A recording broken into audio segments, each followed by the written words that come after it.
Sensor certification board থেকে যখন cinema হয় আমার সব সিনেমা ইউ পায় এখন পর্যন্ত। এই সিনেমার এ সার্টিফিকেট মানেই হলো যে এটা প্রাপ্তবয়স্কদের জন্য, এবং এটা ক্লিয়ার করে দেওয়া যে যারা এই ধরনের সিনেমা দেখতে চায় তারাই আমরা এই ধরনের সিনেমা দেখতে আসবো আসলে। সিনেমায় একটা হচ্ছে টার্গেট করা অডিয়েন্স থাকে যে এরা দেখবে, তো এই প্রেশার কুকার সিনেমাটাকে আসলে বাচ্চা বা বয়স্ক যারা আছে এদের জন্য মানুষ নাকি একটা শাড়ির দর্শকের জন্য টার্গেট করে বানিয়ে? দেখেন আমাদের একটা সিনেমা যখন এ সার্টিফিকেট পায়, এখানে ওনারা এখানে কোনো কথা হচ্ছে আপনারা একটু কথা বলছেন, বিস্তার বলছে বারবার। রেডি, সময় TV ready. Censor certification board থেকে যখন সিনেমা হয় আমার সব সিনেমা ইউ পায় এখন পর্যন্ত। এই সিনেমার এ সার্টিফিকেট মানেই হলো যে এটা প্রাপ্তবয়স্কদের জন্য, এবং এটা ক্লিয়ার করে দেওয়া যে যারা এই ধরনের সিনেমা দেখতে চায় তারাই আমরা এই ধরনের সিনেমা দেখতে আসবো আসলে। তো আমি চাই এই সিনেমাটা এমন মানুষ দেখুক যারা কিনা এই ধরনের সিনেমা দেখতে চায়। সারা পৃথিবীতে এই ধরনের সিনেমা চলে। আর এই ধরনের সিনেমা বানানোর প্ল্যানটা কেন, এটা বিষয়টা এরকম না যে আমার মনে হয়েছে আমি এবার এ সার্টিফিকেট সিনেমা বানাবো।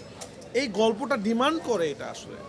আমি যদি আসলে বাস্তবতার ভিতরে ঢুকতে চাই আমাকে অনেক কিছু দেখাইতে হবে। আমার সিনেমার লেন্থও কিন্তু বেশি। এই যে আমাদের শো কম, এটা কিন্তু একটা রিজন আছে। আমার সিনেমার শো কম আর একটা রিজন আছে। নর্মালি সিনেমা ঈদের যে সিনেমাগুলো আছে সেগুলো কিন্তু 2 ঘন্টা সিনেমা, আমার সিনেমার লেন্থ কিন্তু 3 ঘন্টা। তো 3 ঘন্টা হলে কি হয়, মানে অন্যদের 3টা শো আমার 2টা শো এক সমান, আমার লেন বেশি মাঝখানে হয়। আমার একটা শো চালাতে গেলে আসলে 4 ঘন্টা সময় লেগে যায়, এটা আমি জানতাম। কিন্তু আমি সিনেমার লেন ছোটো করি না, আমার কাছে মনে হচ্ছে না আমি আসলে 3 ঘন্টা সিনেমায় মানুষকে দেখাতে চাই আসলে। আমার যে এবারের আইডিয়াটা আমি 3 ঘন্টার মধ্যে, আমার লাস্ট তাণ্ডব ছবি ছিল 2 ঘন্টা 6 মিনিট, এবং এর আগের ছবি মানে সুরঙ্গ 2 ঘন্টা 15 মিনিট, সব 2 ঘন্টা 15 মিনিট, 2 ঘন্টা 20 মিনিট, 2 ঘন্টা মানে 2 ঘন্টা কাছাকাছি ছিল। 3 ঘন্টা সিনেমা আমি এর আগে আমার কোনো সিনেমা ছিল না। বাট আমি চেয়েছি আসলে এই সিনেমাটা আসলে এই লেন্থেই থাকুক, মানুষ দেখুক আসলে। কারণ আমার অনেক বেশি প্রেশার নাই আসলে। আমার সিনেমার নাম প্রেশার কুকার, বাট আমার অনেক প্রেশার নাই যে আমার আসলে 2 ঘন্টা হলে বেশি শো পাবো, বেশি ব্যবসা। আমি জানি আমার ব্যবসা কি, আমার ব্যবসা আমার মানে আমি আগে থেকে সব ঠিক করছি। এই যে মানুষ আমার সিনেমাটা দেখে ভালো বলছে এবং এই সিনেমাটা ইন্টারন্যাশনাল একটা ভালো জায়গায় যাবে, এটা আমার কাছে প্রশান্তি। অনেক দিন প্রেশার কুকার চলবে, পরান যেরকম অনেক দিন চলেছিল 100 দিন, এর 100 দিন 200 দিন চলবে। তো 100 দিন চলে এটা ব্লকবাস্টার, সুপার ব্লকবাস্টার অনেক কিছু হয়ে যাবে আমি জানি, কারণ আমার বাজেট যেহেতু কম, আমার প্রেশার নাই। এই জন্য আমি চাই অন্য অন্য সিনেমাগুলো সবগুলো ভালো বলবে, যেগুলো বাজেট বেশি সেগুলো বেশি বেশি চলুক, বেশি বেশি করুক, কারণ সবাই যদি টাকা রিকভার করতে পারে তারা আরও বেশি সিনেমা বানাবে। আপনার প্রথম সিনেমা ও আরেকটা প্রশ্ন ছিল আপনার যে এটা আমি কোন অডিয়েন্স, এটা আমি আসলে আমার অডিয়েন্সের বাইরে নতুন একটা অডিয়েন্স পাচ্ছি এই সিনেমাতে।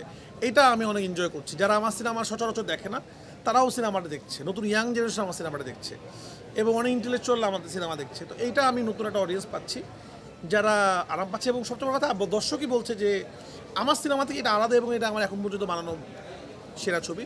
তো এটা দেখে আমি আরও বেশি ইন্সপায়ার হয়ে গেছি যে আমি মাঝে মাঝে এই ধরনের সিনেমা বানাবো।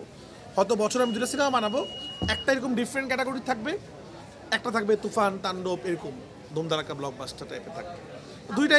দুইটাই এনজয় করতে চাই আসলে আমি আমার জীবনে। কারণ আমি একজন মেকার, আর শুধুমাত্র এই ট্যাগটা আমি আমার জীবনে চাই না যে বক্স অফিস হিট। কারণ একজন ডিরেক্টরের শান্তি আছে, আমি আসলে একটা ভালো পুরস্কারও চাই, আমি একটা মানুষের ভালোবাসাও চাই। তো একসাথে দুইটা হয় না। আমি যখন তুফান তাণ্ডব পাবো সেটা সব ধরনের অডিয়েন্সে ভালো লাগবে না।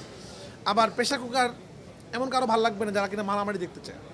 তো ঠিক আছে, এক ঈদে বানাবো এরকম সিনেমা, আরেক ঈদে বানাবো এরকম সিনেমা। তো ব্যালেন্স করে আমি লাকি, আমি 2 ধরনের সিনেমা বানাতে পারি আলহামদুলিল্লাহ।